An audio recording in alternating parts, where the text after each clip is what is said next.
out of two experiences in my life. One was personally physical and one was topographically physical. This one was obviously topographically physical. Another thing I did where I put on a load of weight, and there were 2 times in 20 years where I felt like even when they said cut at the end of a day and you went back to your hotel room or your cottage, that you didn't leave the film, you didn't leave the set. You know, and so it was extraordinary to be surrounded by, to feel like we, for the 2.5 months in that summer in the West, that I was constantly inhabiting the story, even when I wasn't on the set. You know, I had a little cottage, I lived on my own, I was in heaven. Everything, life was very simple, the work was fucking great. I'd get into bed at 9:30 every night when we script and get so excited about the next day's work and what we were going to be able to explore, you know, it was joy. Apart from when Barry was with you. Apart from when Barry was eating my cornflakes. We met at the Chelsea Hotel first. I went in, I had a script I was interested in making, and I wanted to talk to Colin. We hooked up, and it was pretty immediate, I thought. Same. I remember saying, God, I remember the room. Impressive, like.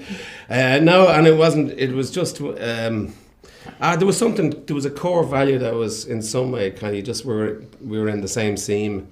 And it's great because there's no demand on it. It doesn't, we see each other rarely enough now over the years. And and it's a kinship that doesn't really need explanation, or I don't need to understand why or how or whatever. It was just there. It didn't grow. Like I've been asked, did you have a shorthand with each other, you know, doing Banshees because of your time spent in Bruges? And I realised that we actually had a shorthand on In Bruges based on absolutely nothing but some kind of core kinship, you know. Yeah. I don't know about you, and there's some actors I've worked with them, and they're incredible, honest to God, incredible actors, but they don't.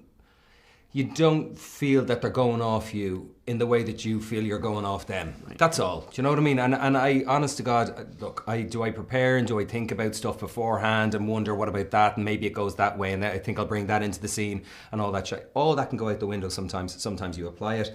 But you're always open to change and always open to being affected and informed by what the other person is doing. And so with that in mind, he's just the best dance partner in the world. And I feel that he watches me and goes off me, and I know I watch him and go off him. So there's a very keen tandem element to what's going on. I mean, you have to learn how to do it on your own, because some people won't do that. Exactly. You can't depend on it. Yeah. But for me, it's the only way to work anyway. Yeah. And when you get somebody who's kind of on the same of the same mindset, like we looked at one another when we got on, we decided, listen, do we need to keep distance from each other in order? Yeah, that was a concern for me. And it lasted about, like, I'd say a second and a half, and both of us went at the same time. No, really, I don't need it either. Give us a squeeze. Give us a hug.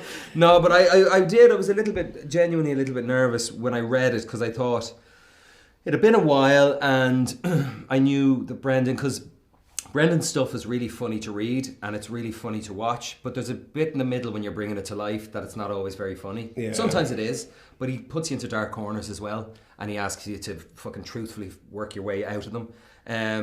So I wasn't sure, and I know how deep Brendan goes into the work and how much integrity he has in applying himself to the material, so I thought maybe he'll need it, and I think he brought it up thinking maybe I'll need it, and thank fuck the two of us didn't. We work from a place. No, and it's not to say you don't. You take your moments. Like, you give each other space on the set. Yeah, there was days we didn't talk much, but there's no sending signals.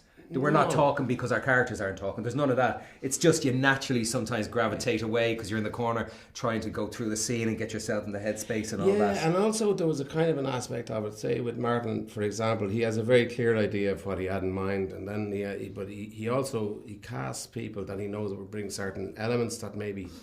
That he's actually left the space for that to be included. Yeah. When it comes, he's not quite sure if the nature of it is the way that it should be going. So there's a certain amount of leeway.